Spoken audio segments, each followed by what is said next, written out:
Hey folks, welcome back to another episode of the Water Cooler.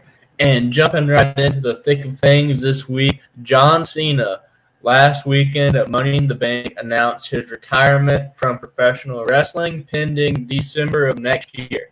So he's not already retired. He has said that his retirement tour starts now and that he has about 30 to 40 dates left in his career. And so just to get the obvious out of the way, John Cena is a legend, an icon in the wrestling business. He gets announced as the GOAT every time he makes his way to the ring now. And while I don't think John Cena is the GOAT, I honestly don't know if I would even put him on my Mount Rushmore. You can argue that John Cena has been the most influential wrestler of the 20th century or 21st century, and he helped usher WWE through one of the most difficult eras, coming off of the Attitude Era. After Rock and Austin left, they needed a place to go. The Brock Lesnar run at the top went a lot shorter than Vince McMahon and the management had in mind at the time, and John Cena got handed the baton only 3 years into the business, and he ran with it up until he had an 8-year run, I would say, at the top from 2005 to 2013. That is right up there with anybody else's run at the top. I mean, it was double the length of Austin's run. It was about the same length with Hogan's run in WWE. It was way longer than The Rock's. And in that 8-year stretch, he had classic rivalries with JBL and Triple H, Shawn Michaels, Edge, Randy Orton, CM Punk. You name it, he probably fought him in that time period. The Rock, obviously. And so John Cena is just an icon. I am excited to see what they do in this last run because it's occurring at a period of time when the wrestling business is more mainstream and has more press on it right now than at any other point in John Cena's career. And John Cena himself is a bigger star now than he ever has been because of all of the work he's been doing in Hollywood. He's been in some DC superhero movies as Peacemaker. He's in the Fast and Furious franchise. He's been doing a lot. He's a busy man. He's got a new TV show coming out, Peacemaker Season 2. He's filming that right now. He just had a movie drop with Zac Efron earlier this year. So he's got a bunch of irons in the fire. And somewhere in the middle of all that, he's going to wrestle 30 to 40 dates next year.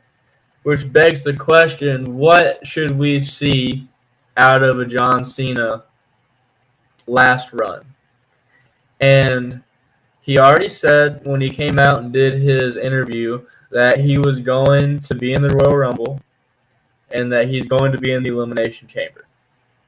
Now, I think the path there is obvious. The big stories that we need to see in John Cena's last run, first and foremost, he needs to win a match because John Cena has not won a singles match since 2018 when he wrestled Triple H in Saudi Arabia. So that was 6 years ago. He's been on a horrendous losing streak, and they need to rectify that. I wouldn't dwell on it if I were them. Some people think they should make a story about John Cena getting his first win back. I don't think they have to do that. Just go in, let him get his win, and go back to being the big match John of old. I want him to lose the Royal Rumble, come back, win the Elimination Chamber. I want to see John Cena win number 17, essentially. How they go about doing that, I have no idea, but I think it would be great if John Cena could get one last title run. And a lot of what I think they should do with John Cena depends on what they're doing with The Rock. Because if The Rock is coming back at WrestleMania to wrestle Cody Rhodes, that is the main event match. That's the championship match. If not, and The Rock is going to wrestle Roman Reigns at WrestleMania, or if it's going to be Roman Reigns and The Rock against the new bloodline that Solo Sikoa has going on, then I would love for the WWE Championship match at WrestleMania to be Cody Rhodes versus John Cena, and to have John Cena win and get a 17th world title at WrestleMania. Because I think there's a great story that can be told there. I think I've said previously I want to see Cody Rhodes and Randy Orton throw down for that title because the history they have. Well, it's all kind of the same history because Legacy used to be the biggest bane in John Cena's existence back in 2009, 2010. And Cody Rhodes is a very big part of that. Now, John Cena came out this year and helped usher in the Cody Rhodes era by beating up Solo Sikoa, but they could very easily build a matchup around John Cena winning the Elimination Chamber, getting the #1 contender spot, and build it as a matchup of two different faces of their respective generation. You have John Cena win. He gets a nice little trip down memory lane championship run, and then Cody gets the belt back at SummerSlam. Or if you want to go even later, he gets it back at Survivor Series or whatever their December pay-per-view is these days. So I want John Cena to get the 17th title reign. And the importance of 17 is that WWE officially recognizes Ric Flair as having the most world title reigns of all time. And that number is 16 championship reigns that Ric Flair has. And John Cena has tied Ric Flair for championship wins, but if he gets one more, he breaks the record. And some people are saying that John Cena should not break the record. You know, he's past his prime, he's too old. It wouldn't make sense to put the world title on somebody that's not going to be a long-term option. And to me, wrestling, and this is the great thing about wrestling being scripted, is you can make stuff like this happen. So whenever people fuss about that, like, yeah, it's a story. It's a story. And I think the moment of John Cena breaking that record at WrestleMania, he gets the confetti ticker tape treatment. It would just be one of the most historic moments in wrestling history. And why wouldn't you let that moment live itself out if you have the capability to make it happen? So I want to see John Cena win the world title. And to me, it has to be the WWE Championship. There are two, quote, world titles that John Cena could theoretically win to break Ric Flair's record. But to me, John Cena has always been associated with the WWE title in particular throughout his career.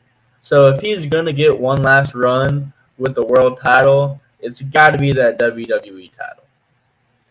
But I want to see that. I want to see him wrestle Randy Orton one last time. To me, that is a must. The fact that they wrestled each other probably... I actually looked it up after he announced his retirement. They've wrestled each other 300 and something times in their career. Like, I don't know if a match has ever happened as much as John Cena versus Randy Orton, but they can make it happen one last time. And I think that should be John Cena's last match.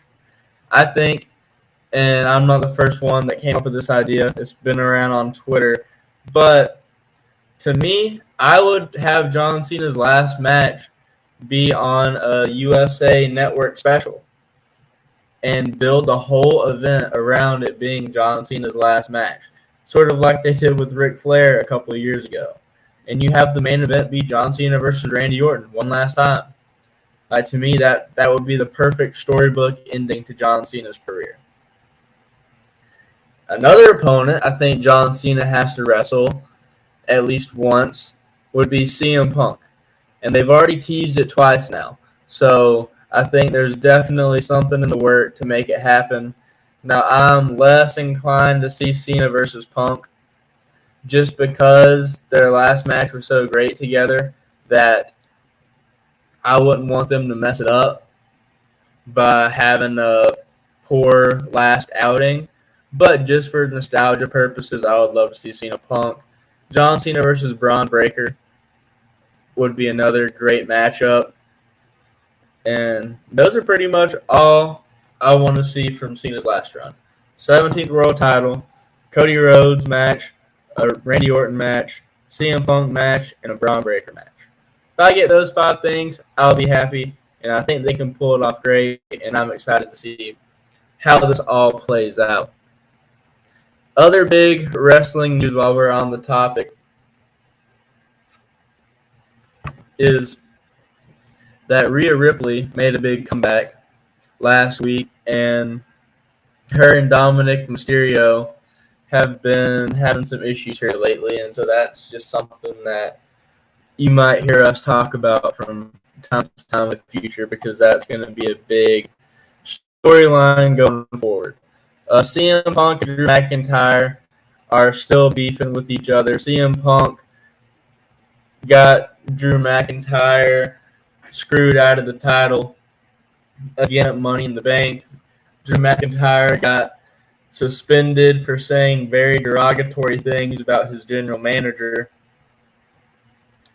And that's pretty much where we're at right now, is Drew McIntyre suspended. And CM Punk is still yet to be officially cleared to compete. So there could be a world where CM Punk isn't good to go by SummerSlam. And I have no clue what they're going to do if that happens, because they've planned their entire SummerSlam pay-per-view, it feels like, around that match. That and Cody Rhodes versus Solo Sikoa. And honestly, I think most people are more excited for Drew McIntyre versus CM Punk than they are Cody Rhodes versus Solo Sikoa. Now, that Cody Rhodes match will be the biggest talk coming out of SummerSlam, because I can pretty much guarantee you that Roman Reigns will be making his return to WWE after that match. I think Cody Rhodes is going to win, and afterwards Roman comes back and spears Solo Sikoa, and you'll start to see the Bloodline Civil War really start to play out, and the next chapter of that story will develop. Because right now, the Bloodline's pretty stagnant as far as new developments. Solo Sikoa is trying to do what Roman Reigns couldn't do at WrestleMania and beat Cody Rhodes and prove that he is the true tribal chief. He'll obviously not win. The question is whether or not Roman will help Cody win, or whether Cody will win on his own, and then from there Roman comes out and beats up Solo and Cody has nothing to do with it. I would like to see Cody win on his own. It just makes him look stronger, like a more legitimate champion, but that's just me. And I'm excited to see how SummerSlam plays out here in a couple weeks. And it's their first 2-night SummerSlam. I think that's a big move for them to really make it a second WrestleMania, to bring it up to that level. And I hope that we can see more demand and more audience participation and support to where they can do more 2-night events. Because if you think about it, the Royal Rumble is perfectly designed to be a 2-night show too. And Money in the Bank. Because the way it stands now, they have to do a men's and a women's Royal Rumble match and a men and a women's Money in the Bank match. And I think it would make perfect sense if they were going to embrace the whole 2-day format, to have it, especially with the Royal Rumble in particular, because both of those matches take over an hour, and that pretty much eats up your entire show if you have 2 Royal Rumbles on one event. To split it up, have the women's Royal Rumble main event one night, and have the men's Royal Rumble main event the other. And that way you can actually have some other matches on the card. Now, personally, I don't think you have to, constantly have at least a Money in the Bank match. Now, with the Royal Rumble, that's different. That's kind of baked into the cake at this point.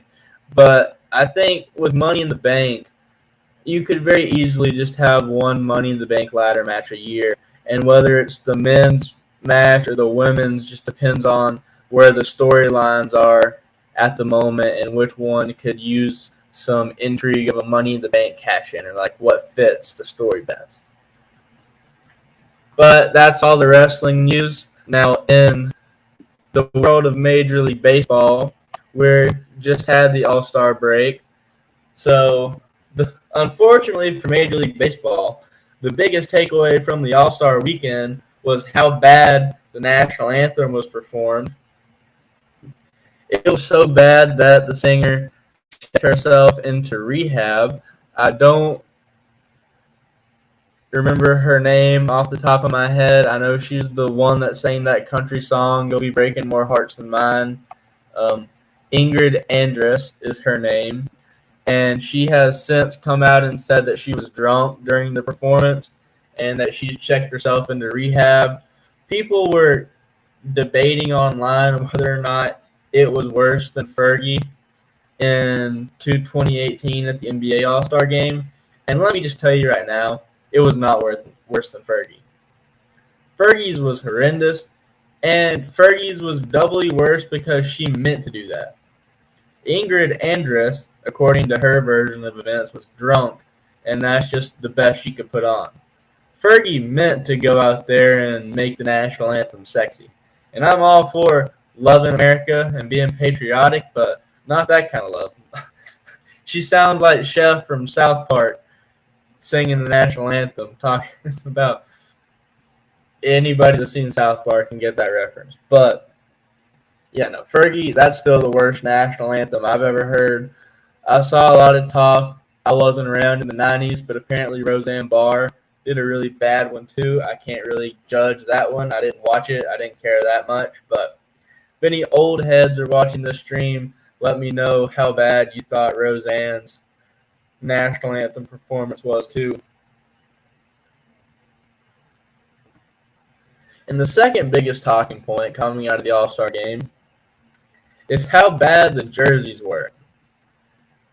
So used to, for the All-Star game, they would have all the players wear their team jerseys. And so if you looked at the field, it was just like a grab bag of jerseys, like just completely random. Everybody was repping their teams out there. And whatever field they were on, whatever league the team who usually runs that field belongs to, that was who the home team was. And they would wear their home jerseys, and the others would wear their alternate or their away jerseys. Well, recently, they've decided to go for standardized All-Star uniforms, and I don't think they look bad. They were actually, at least this year, very like 1910s retro looking as far as the designs.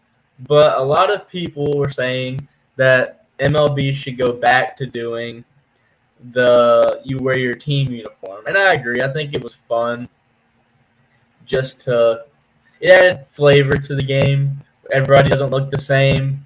Everybody's got their, different team colors on, and it's an aesthetic thing. But I am in the camp of go back to the old format of everybody wears their team jerseys. Unfortunately for people that are in that camp, Rob Manfred, the commissioner of baseball, likes the standardized jerseys. He said he would assess the situation, but I don't think they plan on changing it anytime soon. So it is what it is. As far as the actual game itself, the American League won. Doesn't surprise me. The American League is pretty much always the better league as far as talent goes. I know the National League have been on a bit of a win streak here lately, but that is the exception to the rule, not the rule itself. And I'm always a National League guy. Obviously, the Braves are in the National League, but, the American League winning the All-Star game is as American as apple pie at this point, so you can't really do much more about it. The main thing that really bugged me as far as baseball goes recently was Paul Skeens getting pulled out from a no-hitter attempt. He had a no-hitter through 7 innings, and the coach took him out because he looked like he was getting tired and his pitch count was too high. And people on Twitter were trying to justify that move by saying you got to think long term. You've got to think about his arm health and everything. And give me a break. The dude is like 23 years old at this point. Like, if he were Mariano Rivera in like 2008 and on, yeah, you got to focus on conserving the arm. This guy's young.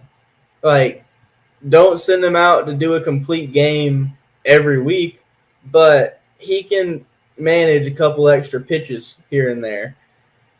It's just, there's something about the way these analytics have taken the fun out of the game that just drives me nuts. Because getting a no-hitter as a rookie is an accomplishment that I don't know if it's ever been done, which is hard to do in baseball because professional baseball has been around for over like 120 years at this point. So pretty much everything that you could possibly do has already been done. There's been 2 back-to-back no-hitters, for crying out loud. But I don't know if anybody's ever thrown a no-hitter their rookie year. And even if they have, that's still an insane accomplishment. And Paul Skeens has come out and said he understands what the coach is doing. But at a certain point, you just let them play ball. Who cares about the pitch count? Who cares about the analytics? Let him go out there and see how far he can take it. Because he could have not thrown a no-hitter. And okay, we can all sleep peacefully at night knowing that Paul Skeens tried his best, threw an amazing game, and he gave up a hit in the 8th inning. And oh well. But to take him out when he's on the precipice of an amazing accomplishment, to me, 1, is just a slap in the face to the pitcher, but 2, it's just takes away the fun of baseball. It's seeing the guy who's in the middle of a no-hitter not getting talked to in the dugout because his teammates don't want to mess up the superstition. They don't want to psych him out. I mean, it's just the small stuff like that that's just a part of the fabric of the game. It would be like, I don't know, if somebody was going, like, say when Aaron Judge was about to break not the record, but Roger Maris's 60 home runs in a season, or 61 home runs in a season mark a couple of years ago, which isn't the official record, but for those of us who don't count steroid records, it's the record. Imagine if it was the last game of the season, and you have to win the game to make the playoffs, and Aaron Judge is coming up to bat, but you decide to put in a pinch hitter because the pitcher's a righty, and you want the lefty against the righty advantage, like me and Levi talked about last time. Like that, analytically, statistically, it might make sense, but it's just not baseball. It's not ball. And I just don't like how that mentality has just taken over every little decision. I mean, at this point, we're in July. Like, if he throws a complete game in July, he'll live. He's not going to throw his arm out. I mean, Cy Young, and obviously back then they don't throw as fast as they do now. As much as I love the old school players, I'll admit it. But Cy Young won 511 baseball games. Not total. That's not his total. That's how many games he won. He lost 300 and something games in his career. The fact that a player would even pitch 511 games this in their career now would be insane. Nobody does that. So I just looked it up. He started 815 games in his career. That's crazy. And guess what? He never had Tommy John surgery.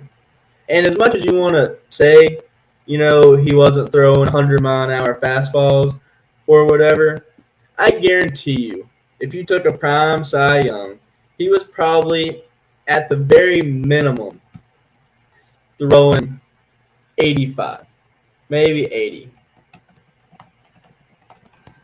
And if you factor that in with the amount of, the more games that he did play compared to everybody else, then the grand total of pitches or whatever, like it's still, he put his arm through about as much damage as an average pitcher would. So, I mean, Paul Skeens, he can throw a little bit extra for one game, and it's not the end of the world. Anyways, that was just a long way of saying I don't like that they took out Paul Skeens and wasted his potential nutter. Now, as far as the MLB midseason and where everybody's at, the Orioles and the Yankees are duking it out in the AL East.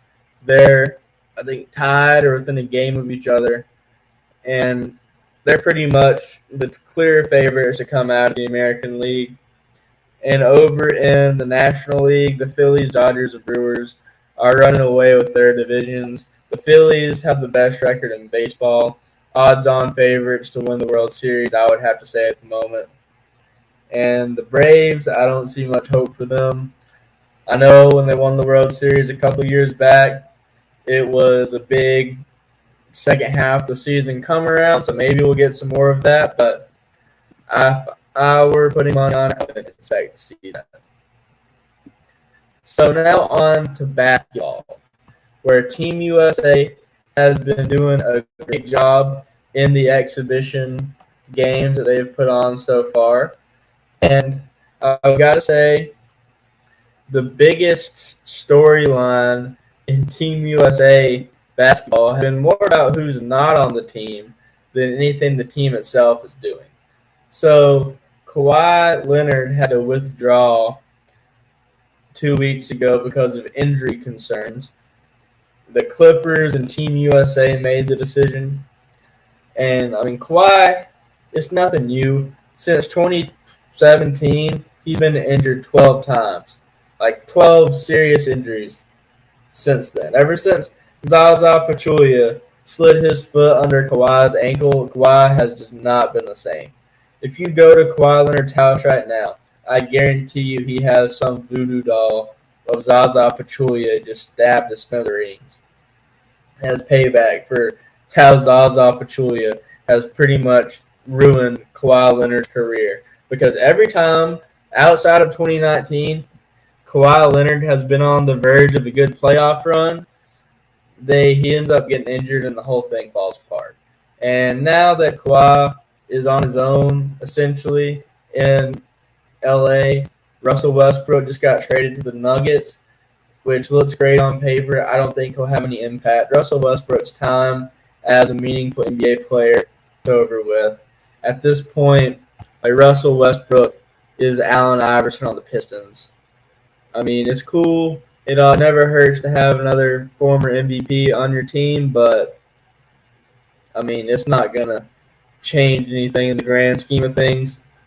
Russell Westbrook is one of those players that you just knew wasn't going to age well because most of his game relied on athleticism, and the older you get, the less athletic you are. So, hopefully it'll work out. I still want him to get a ring just so he can hang his hat on that, but I'm not expecting that to add much to the Nuggets' playoff hopes. But because Kawhi had to withdraw from Team USA because he's always injured, they had to find a replacement. And they got this replacement off the Boston Celtics. And that's where the big drama comes in because there are 3 Boston Celtics players on Team USA right now, and none of them are named Jaylen Brown. They replaced Kawhi with Derek White, and already on Team USA were Jason Tatum and Drew Holiday. And the reason Jaylen Brown, who was just the Finals MVP and is clearly the better player between him and Derek White, was not picked is because he has been very critical of Nike, who sponsors Team USA, and their ethics. So after it came out that Derek White got selected to take Kawhi's place, Jaylen Brown posted a side-eyed emoji on Twitter and social media was abuzz with it. But essentially, this all comes back to the Kyrie Irving situation when they dropped Kyrie from their lineup after he did all the controversial stuff that he did in 2022. And they said that Kyrie's actions do not align with Nike's ethics. And Jaylen Brown tweeted out after that, "Since when does Nike care about ethics?" And ever since then, Nike has not had the best opinion of Jaylen Brown, and it's looking like that tweet has cost him a spot on Team USA. And I hope that him and Isaiah Thomas can go get coffee or something while the Olympics are going on and bond about brutal Olympic snubs.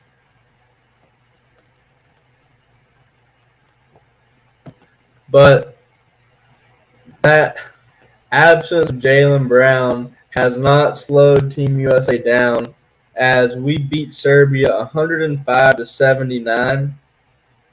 Now, this isn't the actual Olympics yet. This is just exhibition. But it's a good team that Team USA has, and I think that we should be able to blow everybody out. But the last major thing to get into here on this episode, and this has driven me nuts all day. I have so many issues with this list, but ESPN has put out a list of the top 100 professional athletes since the year 2000. So essentially the 100 greatest athletes of the 21st century.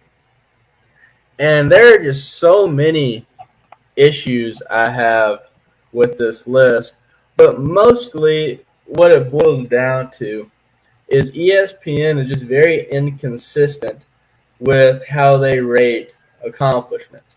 So ESPN's top 5 is they had Michael Phelps at number 1, they had Serena Williams at number 2, they had Messi at 3rd, LeBron was 4, and Tom Brady was 5. And so when you look at it, and just, okay, I'll round out the top 10. Roger Federer was 6, Simone Biles was 7, Tiger Woods was 8, Usain Bolt was number 9, and Kobe was number 10. So, okay, the clearest issue I have with the way they did this rankings is, it's impossible pretty much to compare individual athletes and team sport athletes. So that right there, like, it's kind of an apples to orange comparison. Because, like, Mike Phelps wins 23 Olympic gold medals, all for swimming, because he gets to individually compete in every different aspect. He gets to do the breaststroke, the butterfly stroke, the freestyle. That would be like if Tom Brady got to go out and win the Super Bowl for passing yards and completions and QBR, like if he got a Super Bowl ring for every one of those things. So, I mean, it's kind of hard to judge, like, where does 7 Super Bowls compare to 23 or 28 Olympic gold medals? So there's that. And when you compare the Olympians to each other, there's an issue of, are you comparing an Olympic gold medal just equally, or is an Olympic gold medal in swimming weighed differently than an Olympic gold medal in gymnastics or running? Because if that's the case, then I don't see how you can justify having Simone Biles at number 7, because she's a 7-time Olympic medalist and a 4-time gold medalist, and Usain Bolt at number 8 because he's got more gold medals than her. He has double the amount of gold medals that she does. So how is Simone Biles a greater athlete than Usain Bolt?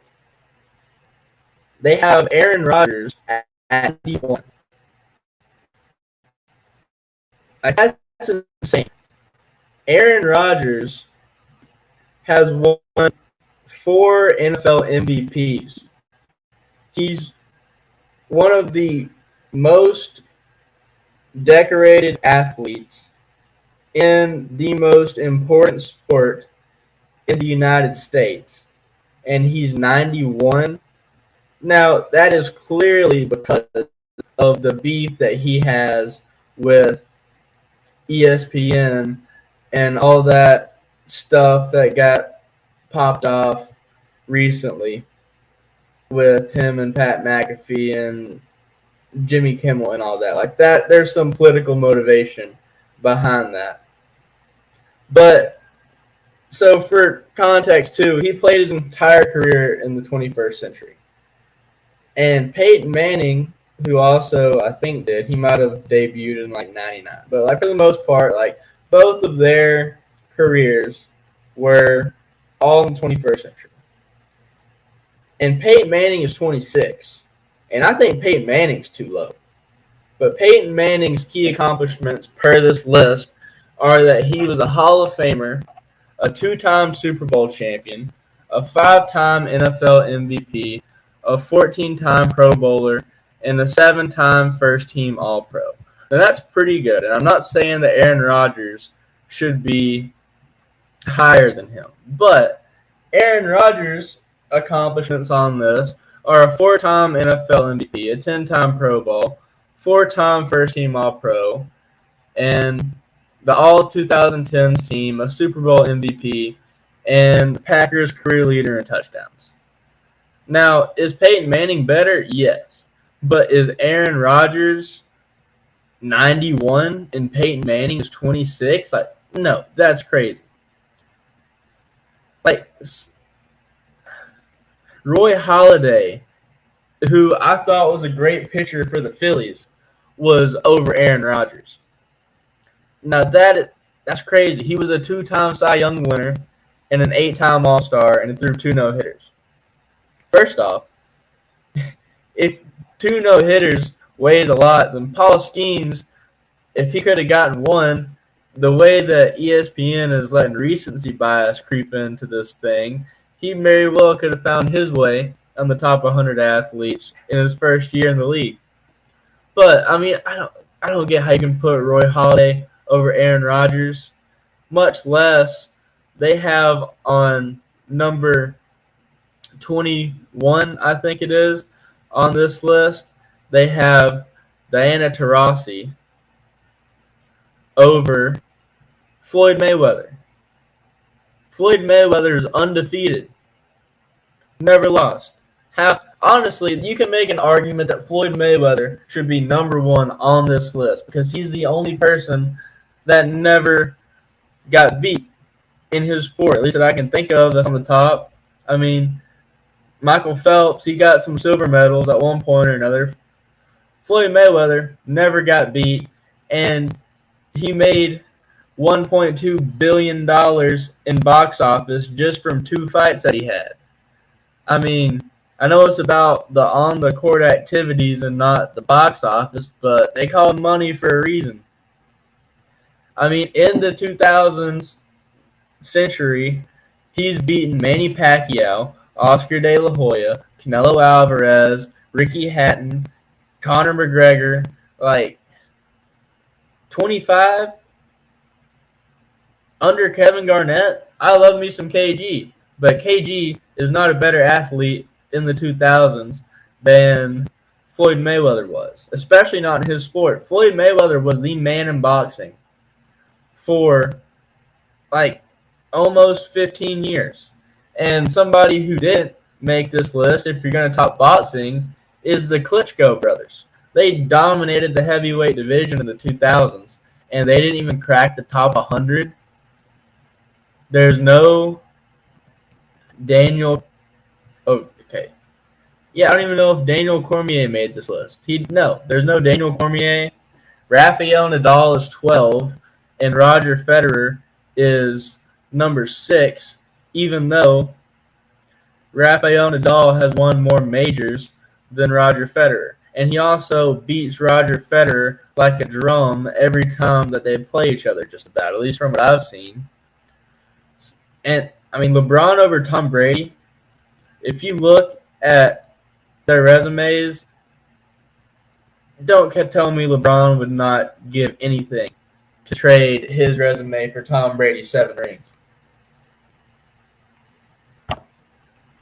I mean, Tom Brady's a 7-time Super Bowl champ, a 5-time Super Bowl MVP, 3-time NFL MVP, 2-time Offensive Player of the Year, 15-time Pro Bowler, and he has the NFL career passing yards and touchdowns record.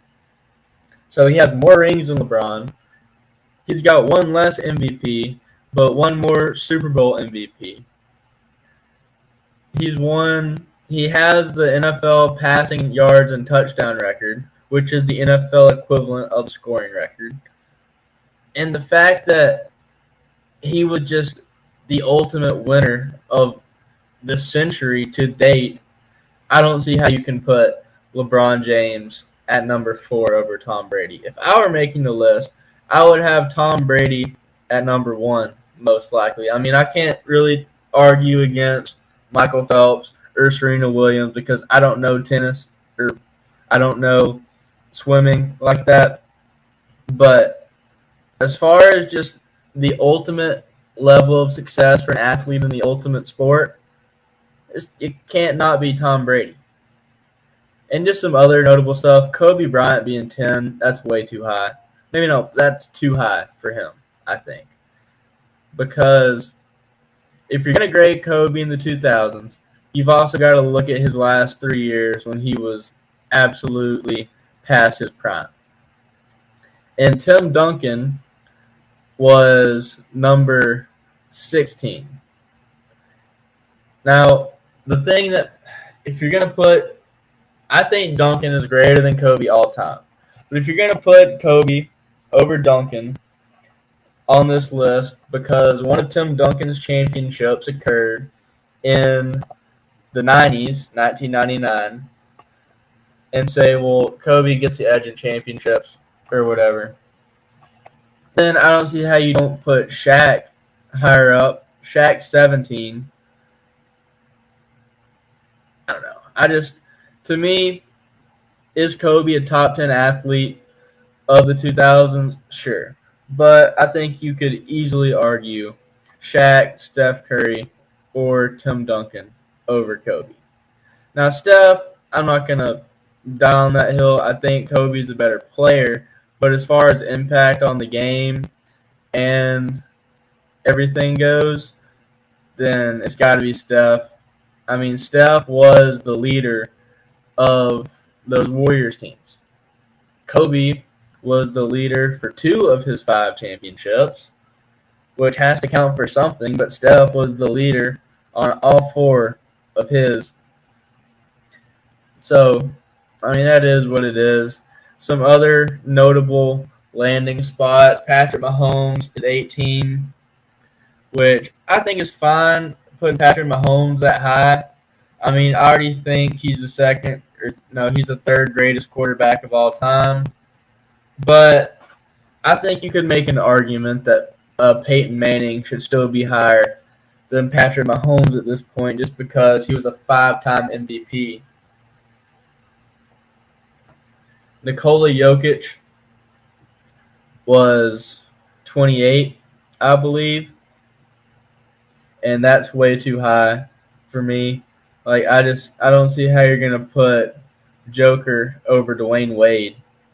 I don't care how many MVPs he won. Dwayne Wade was that dude. And he was, I don't know, he just felt like a bigger deal than Jokic does. Like, Jokic, it's easy to forget that he's a 3-time MVP.